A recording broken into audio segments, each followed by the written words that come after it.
Seorang pegawai negeri bernama Rahul Sharma ditugaskan untuk mengusut kasus penipuan aktivitas pertambangan senilai 1 lakh crore atau setara dengan 19 miliar US dollar. Dalam hal ini, sang menteri pusat dituduh terlibat dalam money laundry tersebut. Malangnya ketika hendak pulang, Rahul ditawan oleh kawanan preman anak buah Shawar Ali, seorang mafia tambang. Saat Ali menawarkannya sebuah kesepakatan, Rahul menolak dan penolakannya itu berujung pada kematian. Sementara itu, media ramai menyorot sang menteri terkait dugaan kasus penyelewengan dana besar tersebut. Apalagi tepat saat itu, Akansa, putri sang menteri, hendak melanjutkan studi psikologinya di Barcelona. Awak media menduga hal itu termasuk upaya sang menteri dalam penyelundupan uang yang dimaksud. Namun sang menteri segera menepis opini itu. Dibantu sang ibu, Akansa telah mengemas semua barangnya dan siap berangkat. మీ కూతురు బట్టలకి ఎన్ని సూట్ కేసులు ఇది 8 Pesawat pun mendarat di bandara Barcelona. Ford Avenue 594 adalah semacam flat yang disewa oleh Akansa selama menimba ilmu psikologi di Eropa. Ketika hendak merapikan barang bawaannya, Akansa tak sengaja menemukan sebuah storage box. Setelah ditanyakan kepada pemilik flat, ternyata itu adalah milik penghuni sebelumnya yang tertinggal. Pemilik flat berkata supaya Akansa mengabaikannya saja. Ibunya pun demikian menyarankan hal serupa ketika Akansa bercerita. Namun gadis itu tak mengindahkan nasihat kedua wanita tersebut. Karena penasaran, Akansa mulai memeriksa box itu. Satu persatu barang dikeluarkannya. Ternyata barang-barang tersebut adalah milik seorang gadis bernama Komali Sangkarabaranam. Di antara tumpukan barang yang tertinggal, Akansa menemukan sebuah buku diary bersampul merah muda. Meski tahu buku itu adalah milik pribadi, namun Akansa tetap lancang membuka dan mulai membacanya. Lembar pertama buku tersebut menceritakan tentang ungkapan bersyukur Komali yang bisa menjejakkan kaki di Eropa. Diceritakan Komali tumbuh dalam keluarga Brahmana violinis. Ketika tengah bertelepon, ayahnya berpesan supaya Komali menjaga biola yang telah didapat turun-temurun dari nenek moyang itu. Namun suatu ketika hal tak diduga menimpanya. Biola Komali rusak karena seorang pemuda menyerobotnya kala menghajar pencopet. Tanpa berkata apapun, pemuda itu langsung melenggang meninggalkannya. Tujuan utama Komali ke Barcelona adalah untuk memperdalam ilmu biola kepada seorang profesor teman ayahnya bernama Brahma. Pada Brahma, Komali mengadukan kejadian yang telah menimpa di mana ia baru saja kehilangan biola nenek moyangnya. Komali menyebutkan ciri pemuda yang merusak biola itu dan Brahma sudah tahu siapa pemuda yang dimaksud. Namanya adalah Sanju Reddy, seorang gitaris yang tergabung dalam sebuah band jalanan. Ada persaingan antara Brahma dan Sanju. Mereka tak sepakat tentang musik yang mereka genggam masing-masing. Bagi Brahma, musik barat yang dibawakan Sanju merusak esensi musik klasik yang selama ini dibawanya dari India hingga Eropa. Berbekal informasi dari Brahma, Komali mendatangi Sanju yang tengah beraksi bersama kawan-kawannya. Usai Sanju menyelesaikan pekerjaannya, Komali memberanikan diri meminta ganti rugi atas rusaknya biola yang dibuat oleh Sanju. Mulanya Sanju hendak mengganti, hingga sampai Komali menyebutkan nama Brahma, ia mengurungkan niatnya. Akhirnya muncul perdebatan antara Komali dan Sanju yang berujung dengan pengaduan Komali kepada Brahma. Esok harinya bersama Brahma, Komali mendatangi Sanju. Brahma dan Sanju mulai berdebat soal musik klasik atau modern, hingga mereka saling unjuk aksi dan berujung dengan Sanju yang mengalah lalu memberikan biola pengganti kepada Komali. Namun siapa sangka jika tragedi biola tersebut membuat kedua muda-mudi itu saling jatuh hati. Suatu hari Komali tengah berjalan kaki merekam suasana kota Barcelona. Ketika itu Sanju tiba-tiba mengajak Komali pergi dengan motornya. Selama perjalanan, Komali tak hentinya bertanya kemana tujuan mereka. Sanju yang merasa risih dengan pertanyaan yang diulang-ulang itu lalu menurunkan Komali di tengah jalan.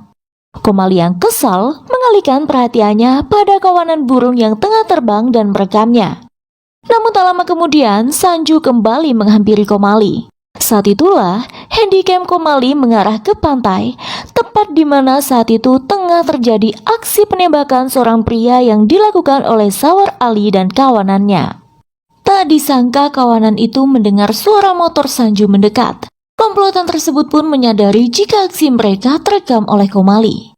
Melihat hal itu, Sawar Ali meminta adiknya Subaraju mengejar Komali untuk merebut bukti kejahatan mereka. Sementara itu, Sanju mengajak Komali menuju kebun bambu. Dan di sanalah Sanju menyatakan cinta kepada violinis itu. Selanjutnya yang terkisah adalah tentang romantisme cinta mereka. Sampai di sini Akansa belum menyelesaikan bacaan diary Komali. Ia merasa geli membaca curahan hati Komali mengenai Sanju dalam diary itu.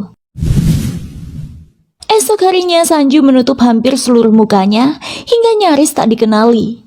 Ia nampak tengah memburu seseorang. Namun usai melangsungkan aksinya, Akansa yang sudah menunggu di dekat Sanju memarkir motor berkata jika dirinya telah mengetahui secara komplit tentang Sanju. Sepersekian detik Sanju sempat tertegun seolah tengah mengkhawatirkan sesuatu terjadi. Sebelum akhirnya, Akansa berkata jika dirinya dapat membaca karakter seseorang hanya dari melihat sebab ia sudah mempelajari tentang ilmu psikologi. Terlihat Sanju menghela nafas lega mendengarnya. Kemudian Sanju menawarkan tumpangan pulang pada Akansa. Dengan senang hati gadis itu pun menerima tawaran Sanju. Setiba di flat, ia kembali melanjutkan bacaan di lembar berikutnya buku dari Komali. Dalam buku itu Komali mengungkapkan jika Sanju tengah menyelamatkannya ketika ia hendak diculik oleh komplotan pembunuh di pantai tempo hari. Sanju berkelahi melawan para preman itu dan Sanju pun mengalahkan mereka semua. Esok harinya, Akansa menghampiri Sanju yang kala itu duduk di tepi kolam. Seperti Komali, Akansa mencoba untuk mengajukan diri bermain gitar kepadanya, namun Sanju menolak. Dari sini Sanju mulai nampak misterius. Pemuda itu mengaku jika dirinya telah mencintai seorang gadis, namun ia tak mengatakan siapa gadis itu. Sanju nampak tenggelam dalam luka masa lalu yang belum juga sembuh. Kemudian pemuda itu memilih beranjak meninggalkan Akansa. Sementara gadis itu kembali melanjutkan lembar-lembar buku dari Komali yang belum dibacanya. Dalam lembar baru itu, Komali menceritakan bagaimana akhirnya kedua orang tua mereka tahu hubungan keduanya dan berhasil mendapatkan restu meski berbeda kasta. Pernikahan keduanya pun mulai direncanakan. Suatu hari, kedua orang tua Komali hendak berkunjung sebab acara pernikahan tinggal menghitung hari. Komali senantiasa berdoa supaya semuanya berjalan lancar hingga hari H. Namun tiba-tiba saat itu, Komali menerima sebuah panggilan. Dan itulah menjadi lembar akhir Komali menuliskan kisahnya. Karena sesaat setelah itu hal buruk menimpa Komali. Melihat lembar selanjutnya kosong tak terisi, Akansa menjadi semakin penasaran. Ia pun mencari dan mendatangi Sanju hingga bertemu pemuda itu di tepi dermaga. Akansa mulai open kepada Sanju jika ia telah membaca buku dari Komali dan mengikuti kisah cinta mereka selama ini hingga ia menemukan lembar kosong itu.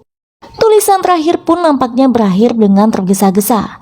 Oleh sebab itu, Akansa menanyai Sanju tentang kelanjutan kisah cintanya dengan Komali. Sanju pun buka suara. Ketika itu ia melihat Komali tengah berlarian. Sanju yang melihatnya mencoba memanggil Komali, namun tiba-tiba komplotan preman menyergap kekasihnya dan menculik membawa Komali ke suatu tempat. Dalam kebingungannya, Sanju mendapat pesan lokasi dari Komali. Bergegaslah Sanju menuju ke sana. Namun sayangnya setiba di sana Sanju telah menemui Komali dalam kondisi sudah tak berdaya. Gadis itu telah tertikam sajam. Dalam upaya penyelamatannya, Sanju menghadapi banyak preman. Perkelahian sengit pun tak terelakkan. Namun sayang saat Sanju lengah, salah satu dari preman itu menambah tikaman pada perut Komali yang telah terkulai lemas di lantai. Sanju berteriak sekuat tenaga, namun malang tak dapat ditolak. Melihat kekasihnya tak sadarkan diri lagi, semangat Sanju menghadapi lawannya makin menjadi. Sanju berhasil melumpuhkan mereka semua, hingga akhirnya Sanju menikam leher pria yang mencelakai kekasihnya itu. Dari situ Sanju menggantungkan ceritanya. Tak ada kejelasan bagaimana kondisi Komali, hingga Akansa terus mengejarnya. Malam itu usai pertunjukan, Akansa mendatangi Sanju untuk menjawab rasa penasarannya. Merasa terganggu dengan pertanyaan Akansa, akhirnya Sanju pun mengatakan jika Komali tak terselamatkan. Itu sebabnya sejak kematian Komali, Sanju tak lagi bergabung dengan bandnya. Mendengar pernyataan tersebut, Akansa turut merasakan kesedihan mendalam atas meninggalnya Komali. Akansa sudah merasa sangat dekat dengan Komali melalui catatan hariannya itu. Mengingat kerapuhan yang mendera Sanju, Akansa bertekad untuk membangkitkan semangat pemuda itu lagi dengan cara mendekatinya dan kembali mengumpulkan teman-teman band Sanju di rumah pemuda itu. సడన్గా వచ్చారంటే మేము ఎక్కడ వచ్చాం Upaya Akansa berhasil.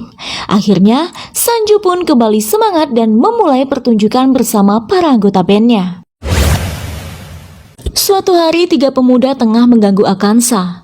Beruntung, Sanju melintas dan menyelamatkan gadis itu meski harus mengorbankan kepalanya akibat pukulan botol dari salah satu pria itu. Dalam situasi menegangkan tersebut, Akansa memberanikan diri menyatakan cintanya kepada Sanju. Namun Sanju menolak pernyataan Akansa dengan berkata jika ia tak berminat mencintai gadis manapun lagi. Penolakan Sanju tak membuat Akansa menyerah. Gadis itu justru makin gencar mendekati Sanju melalui teman-teman pemuda itu. Dalam upayanya, Akansa juga sempat mencoba menjebak Sanju dengan berpura-pura jika mereka sudah bobok bareng. Namun akhirnya, hal itu tak luput dari kecurigaan Sanju hingga Akansa mengakui akal bulusnya. Sementara itu di Paris, Sawar Ali sedang melacak pelaku yang telah membuat adiknya koma. Terlintas bayangan ketika ia tengah menikam Sanju. Mengingat hal itu, terbersit pula kewaspadaan dalam benak Ali. Entah apa yang telah terjadi. Di waktu yang sama, di Barcelona, Ali tengah memerintah anak buahnya untuk memburu Sanju. Tak disangka bahwa Sanju telah berada di samping pemuda itu dengan menutup nyaris sebagian wajahnya. Sialnya, aksi Sanju terhentikan oleh datangnya Akansa. Gadis itu membuntuti kemanapun Sanju pergi. Akansa telah benar-benar jatuh hati pada pemuda itu. Kedatangan Akansa memancing perhatian anak buah Ali. Saat pemuda itu menghindar, Sanju membuntutinya dan meminta Akansa untuk tak mengikutinya sementara waktu. Akhirnya Sanju pun menemukan kembali pemuda tadi, kemudian melumpuhkannya hanya dengan 1 kali tendangan. Lalu segera Sanju merogoh saku pria itu dan mencatat sebuah nomor handphone dari ponsel anak buah Ali. Tapi lagi-lagi Akansa datang. Kali ini ia datang bersama petugas keamanan kereta. Tanpa ragu Akansa memborgol tangan Sanju pada tiang di depannya. Saat itu juga Akansa dengan kesal menyatakan perasaan cintanya yang bertepuk sebelah tangan kepada Sanju.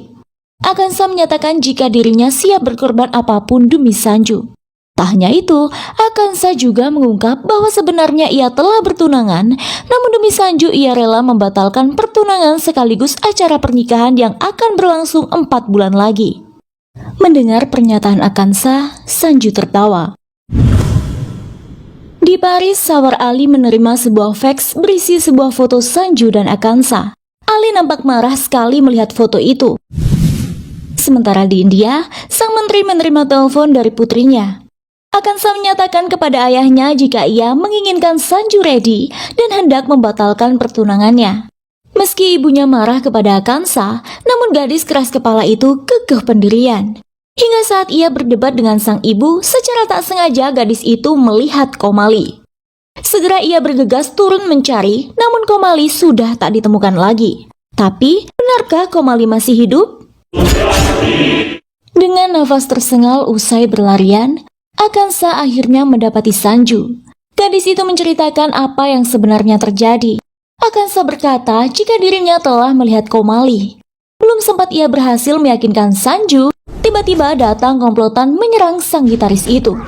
Beruntung ia tangkas, namun anehnya Sanju tiba-tiba menawan Akansa. Kemudian ia mengungkapkan kebenaran jika para komplotan tersebut dikirim oleh tunangan Akansa, Sawar Ali. Selanjutnya, pecahlah perkelahian di sana.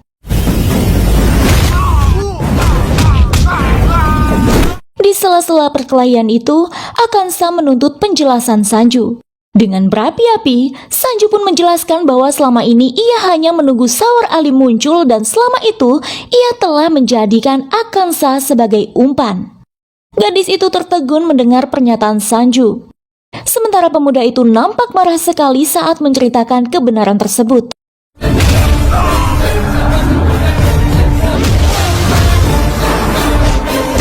Sanju mengaku jika dirinya lah yang dengan sengaja meletakkan buku diary Komali di flatnya.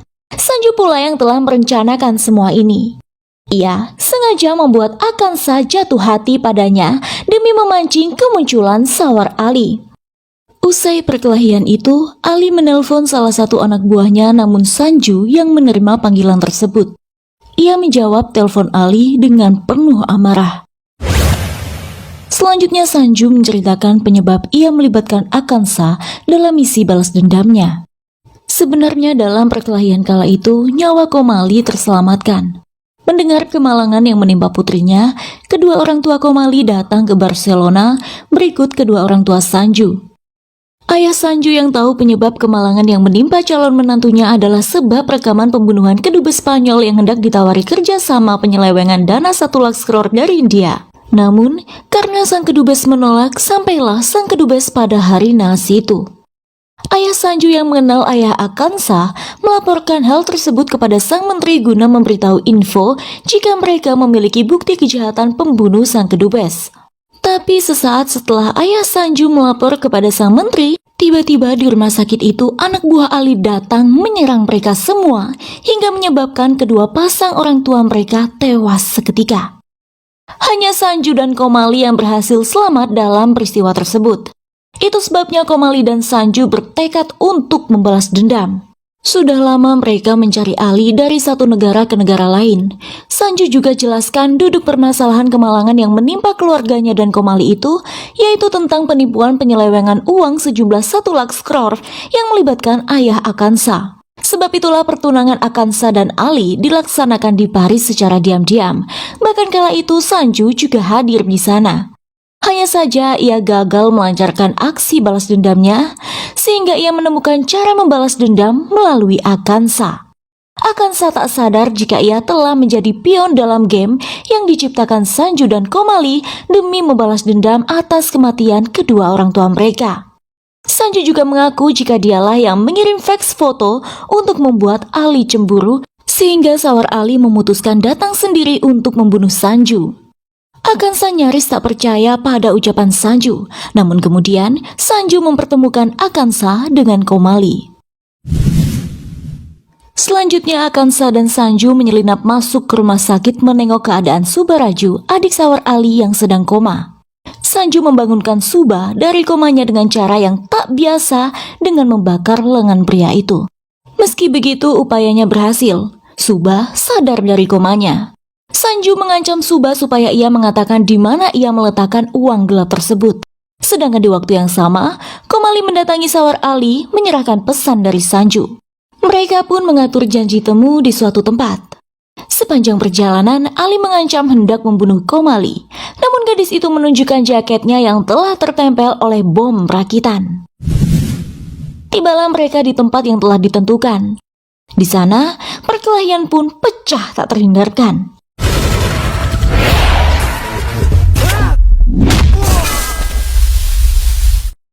Ali mendatangkan banyak anak buah, namun Sanju berhasil membuat mereka semua tumbang. Diam-diam Ali dan Suba melarikan diri menuju gubuk tempat Suba menyimpan uang gelap tersebut. Beruntung Komali berhasil menembak Suba. Ali yang terus berlari berhasil tiba di sebuah gubuk tepi tebing. Di sana, ia tak menemukan apapun. Hingga sampai Sanju tiba, mereka berkelahi kembali dan Ali menawan Komali. Akan tetapi Komali yang sudah siap mati melepaskan granat sebagai pemicu bom. Beruntung, keempatnya melompat di saat yang tepat dari ledakan itu. Uang pun bertebaran di mana-mana. Sawar Ali tergantung pada pijakan kayu tepi tebing curam. Saat Sanju telah menyelamatkannya, Ali mencoba kembali ingin membunuh Sanju. Dan seketika Sanju pun bergegas mengirimnya ke alam baka.